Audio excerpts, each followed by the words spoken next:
Evictions and foreclosures are on the rise, and I don't like it.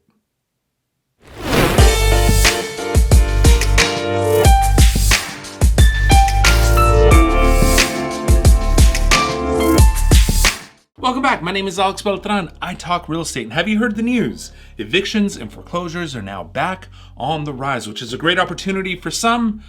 However, it is a very bad thing for many. Real estate falls into two extremes. On one hand, I do believe that in the richest nation in history, basic housing should be a human right. Keyword there, basic. And look, before you get all mad at me and say that you're a real estate guy, how can you believe this? Guys, I'm Californian. I hate flying back to Los Angeles and seeing the horrific homelessness problem out there.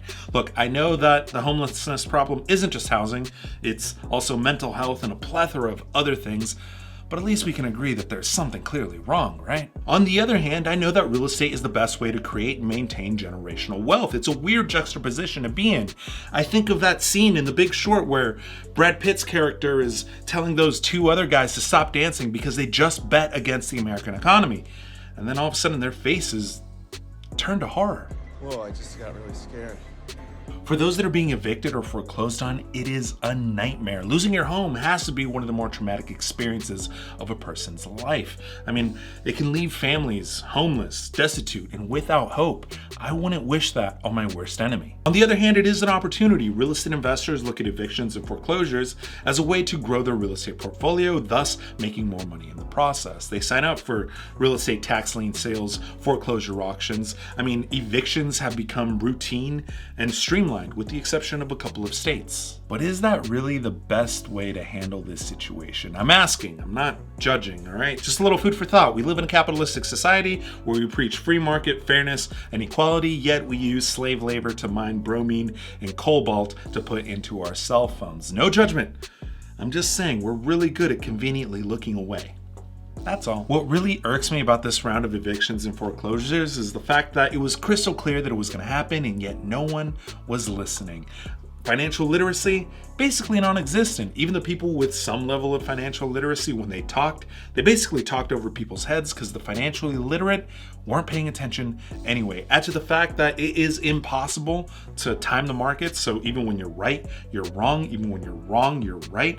It's really easy to get a false sense of security. In order for me to explain this better, let's wind back the clock to when times were good. 2019, when I was basically backpacking through all of Europe, all my bad debt was paid off, I was slim, I was in shape, lots of sleepless nights, Oktoberfest. Did I mention I was backpacking through Europe? Never once did I book a hotel in advance. I kind of just let the night take me wherever it wanted to take me. In Europe. What are you talking about? The interest rates in December of 2019 were 1.55%. The median home prices at that time were $280,000. Let's just say that the bank needs to make their money. So they would offer you maybe a 30-year with 3% interest with 20% down. 20% of 280 is 56-ish thousand bucks, right? If I'm not mistaken. I'll probably put in the calculator and it'll correct it for me. But we plug that in, you're looking at a payment of around 1,300 buckaroonies. Holla, whoosh, told you those times were great. However, soon thereafter, times turned dark. Times turned really dark.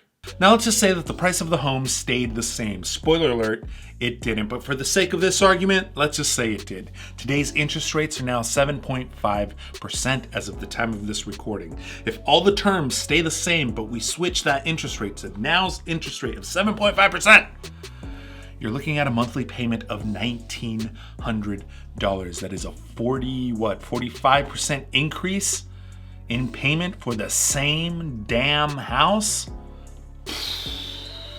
Boy, you crazy. Now let's pull an M&M and snap back to reality because the price of homes went up significantly. According to the National Association of Realtors, the median home price as of the time of this recording is $389,000. Now let's plug those numbers in, shall we? $389,000, 20% down, that comes out to $78,000 just to secure the loan. With 7.5% interest, you're looking at a monthly payment of $2,685 per month. That is an increase of 106-ish% on your monthly mortgage for realistically the same exact house. Does the party sound like it's over yet? No? Fair enough. Okay. How is the average person affording this? The average salary in 2019 was $64,000. The average salary today is $74,000. That is a 15% increase in salary, yes, but that's not taking into account inflation. Meat has gone up, eggs have gone way up. We've all seen the memes. They're pretty funny, but it's a sad reality that eggs are now way more expensive. There's a 30% interest on credit cards that are holding balance. We have the most credit card debt in history. And I'm also specifically referring to the debt that is being held in credit card balance. I'm not referring to the people that pay off their debt at the end of the month. Obviously, you have to make that distinction. Savings are back down again. And in case you haven't heard, the first major bank since 2008 has failed. Actually, as of the time of this recording, I think 2 more banks have failed. I still have to confirm that. Hey, Future Alex here. I'm editing the video right now. I'm looking into the banks that have failed. So far, it is 2 banks. However, Credit Suisse is now in trouble as well. Granted, that's a European bank, but let's put this into a little more context. It is a Swiss bank. Swiss banks are like the banking capitals of the entire world. This isn't good. Still no cause for concern? I guess it's just me? Okay, then it's just me.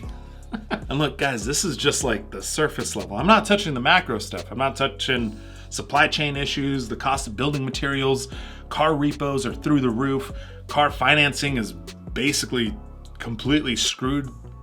Unfortunately, politics. I promise you that my worldview is not dark. I'm a huge optimist, especially long-term. Short-term, I do think that we're going to be hitting some rough seas ahead. I mean, unless you are well-prepared, and even if you are well-prepared, I still think you're going to, your boat's going to rock a little bit. I do think that things are going to be going on sale pretty soon. When exactly, who the hell knows? Like I said, no one can predict the market. By the way, this is not investment advice. This is just my opinion. My version of being prepared is probably very different than whatever your version of being prepared is. With that said, always do your due diligence. And speaking of due diligence, you can now buy t-shirts on my website that say due diligence and asset rich, but cash poor on them. I never really plug anything on this YouTube channel, but it'd be cool if you guys bought a t-shirt, supported this channel. Link in the description down below, or, wherever the hell I put it. Go buy one. It'd be pretty cool. And look, I know that real estate salespeople hate this topic because it goes against their sales pitch. All I have to say is talk to your local lenders. Ask them how many new mortgage applications are there. The ones that I've been monitoring, in the markets that I've been monitoring, mortgage applications are way down. Obviously, we're coming out of the winter months. Every real estate market is very different. We expect the real estate market to pick back up during the summer months. With that said, it's still slower than usual. But that's why I qualify all of this by saying the markets that I am monitoring and the lenders that I am talking to. I'm sure that your real estate market is doing very, very well and nothing will ever happen to it. Question of the day, is Powell going to raise interest rates, keep them the same, or is he going to drop them? Go ahead and comment in the comment section down below. Love to hear your thoughts. With that said, I will catch you guys next week. Peace.